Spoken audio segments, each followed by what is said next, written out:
Assalamualaikum warahmatullahi wabarakatuh. Perkenalkan, nama saya Dina Fauzia Hasanah. Saya mahasiswa UIN Sunan Gunung Jati Bandung, jurusan Bimbingan Konseling Islam semester 5.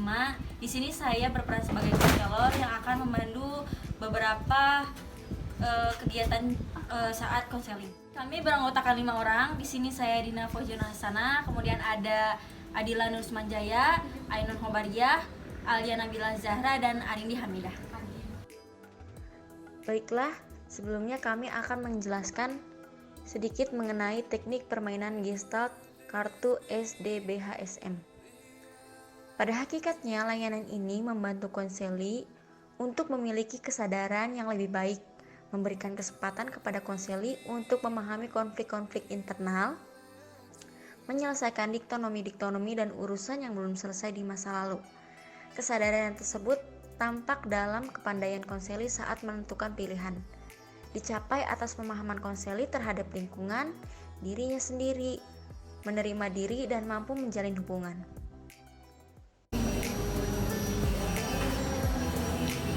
Pada video ini, kami menyajikan beberapa adegan kasus yang timbul dari masalah pribadi yang nanti pada akhirnya mendapatkan penyelesaian dan solusi pada dirinya sendiri. Oke, selamat menyaksikan video kita. Kasus yang pertama itu mengenai bunuh diri. Dia bunuh diri karena dibully oleh teman-temannya, sehingga menimbulkan tekanan batin yang amat merasakan bahwasannya dia mengakhiri hidup itu akan lebih baik daripada dia terus hidup.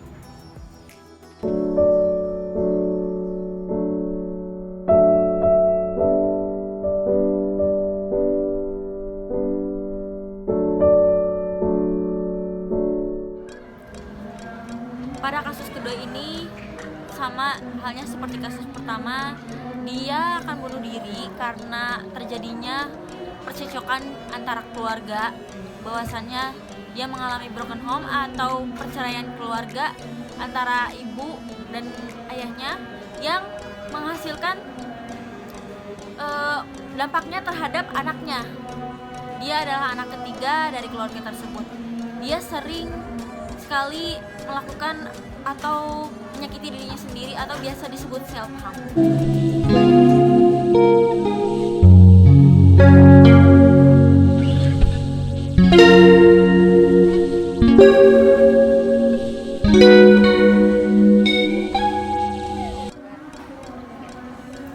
Pada kasus ketiga ini mengenai kekhawatiran. Ada seorang anak yang sangat khawatir dan sering terjadi kekhawatiran dalam dirinya karena dari kehidupan sehari-harinya dia selalu menyimpan masalah hingga akhirnya meledak, dan ledakan itu menciptakan kekhawatiran yang teramat besar.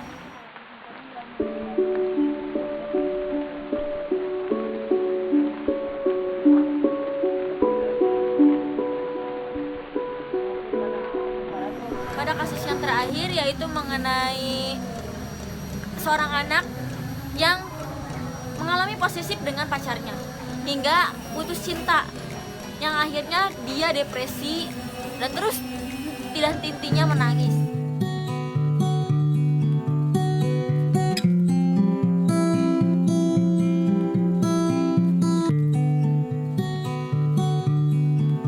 Teknik permainan Gestalt ini merupakan kreativitas konselor dalam membantu konseli melalui teknik permainan yang dilandasi oleh asumsi dasar, prinsip, tujuan, dan fase-fase. Asumsi dasar TGP atau teknik permainan Gestalt ini antara lain individu-individu yang memiliki kapasitas untuk mengatur diri dan lingkungannya sehingga mampu menangani sendiri masalah hidupnya secara efektif. Tiap teknik memiliki prinsip dasar, begitupun pada prinsip permainan Gestalt ini. Prinsip dasar yang pertama yaitu setiap perilaku merupakan satu kesatuan yang koheren. Manusia dengan sejumlah aktivitasnya berada dalam sistem ekologis yang kompleks sebagai sosok yang sungguh-sungguh ada. Namun, mereka tidak dapat bertahan untuk hidup tanpa lingkungan, bahkan mereka membutuhkan lingkungan untuk kesenangan dan memenuhi kebutuhan tersebut. Yang kedua, segala sesuatu saling berhubungan, saling berkaitan. Dan yang ketiga, individu dapat mengambil tindakan dan menjalin hubungan yang dapat mengembangkan. Saya akan menjelaskan sedikit lebihnya teknik SBDHSM. Adalah salah satu teknik dari terusan Gestalt. Di sini saya menggunakan kardus yang harusnya kertas, tapi di sini kita menggunakan kardus. Kita bisa memanfaatkan benda yang ada di sekeliling kita juga. Karena peserta kita ada 4 orang, maka kami menggunakan 4 potongan kardus. Baik, kita akan mulai. Sebelum kita mulai, baiknya kita perkenalan diri dulu. Di samping saya Alenda Zahra. samping saya Adila Nursumanjaya. samping Ainung Kobaria. saya Arindi Hamidah. ya, itulah tadi beberapa kelompok kami. Kita akan mulai saja. Cara bermain kartu SDBHSM ini yaitu permainan ini dapat dilakukan dengan menggunakan 6 buah kartu atau 6 buah bola. Setiap kartu atau bola diberikan nomor 1 sampai 6 dan angka-angka ini tentu memiliki makna. 1. Siapakah Anda? 2. Dari mana Anda berasal? 3. Berada di mana Anda saat ini? 4. Hendak kemana tujuan Anda? 5. Sedang apa Anda saat ini? 6. Manfaat apa yang Anda peroleh? Yang nantinya tiap pertanyaan akan menjuruskan pada mengambil masa lalunya, yaitu masalah-masalahnya, kemudian mencari titik tengahnya, prinsip-prinsipnya dan tujuannya, dan akhirnya pada solusi yang mengarah kepada tujuan. Baik, sebelum itu saya akan mengkocok kartu SPD HSM terlebih dahulu.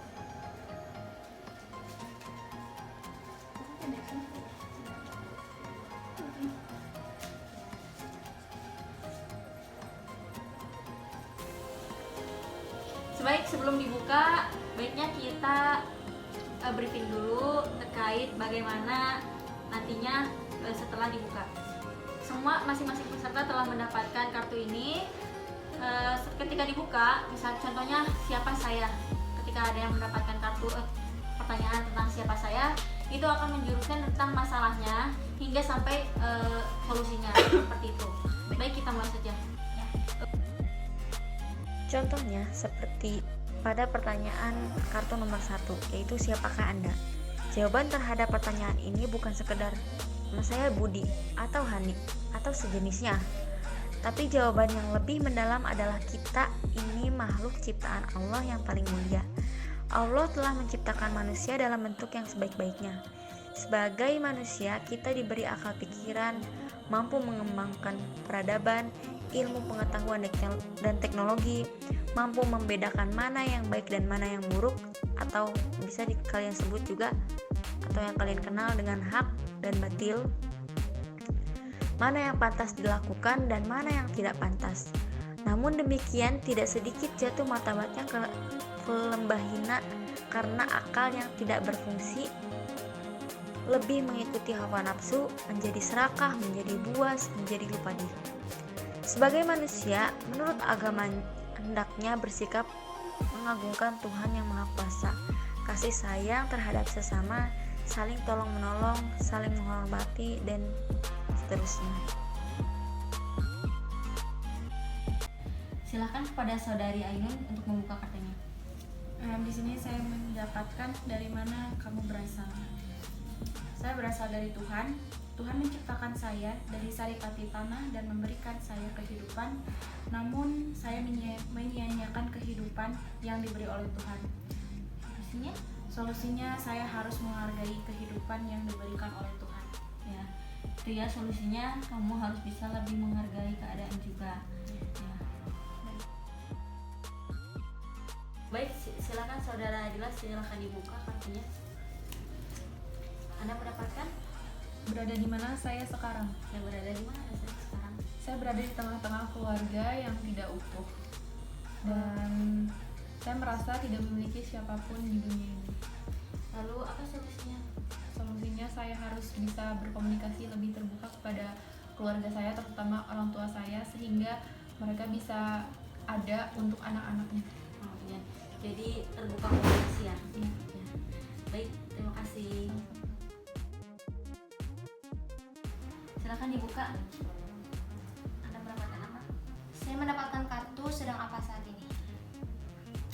Saya sedang merasakan kekhawatiran yang sangat mendalam karena saya kurang percaya diri untuk menceritakan masalah yang saya pendam kepada orang lain ataupun kepada orang-orang sekitar saya.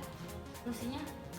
Mungkin solusinya saya harus lebih percaya diri untuk menceritakan masalah yang saya pendam agar saya tidak gampang khawatir dan tidak memiliki kekhawatiran yang sangat mendalam. Ya, jadi pada intinya Anda harus lebih terbuka kepada orang lain dan coba menceritakan sedikit apa yang ingin Anda curahkan. Silahkan dibuka. Saya mendapatkan kartu hendak kemana tujuan Anda. Tujuan saya untuk mencari kebahagiaan, tapi saya tidak bisa menemukan kebahagiaan bersama pasangan saya. Solusinya? Saya harus merelakan pasangan saya dan menemukan kebahagiaan. Ya, jadi harus lebih bisa menemukan kebahagiaan dan mencari pasangan baru, hidup baru ya. Karena tidak laki-laki di dunia ini tidak hanya satu. Seperti itu ya. Ya baik, itulah tadi teknik SBDHSM dari terusan Gestalt. Teknik ini menceritakan masalah terlebih dahulu, hakikat manusia, lalu pada solusinya. Nah, teknik ini bisa disebut juga sebagai teknik konseling kelompok, yang mana bisa dilakukan secara berkelompok. Kelompok itu 2 orang atau lebih. Ya, itulah tadi dari kelompok kita mengenai teknik Gestalt. Kita cukupkan saja dan kita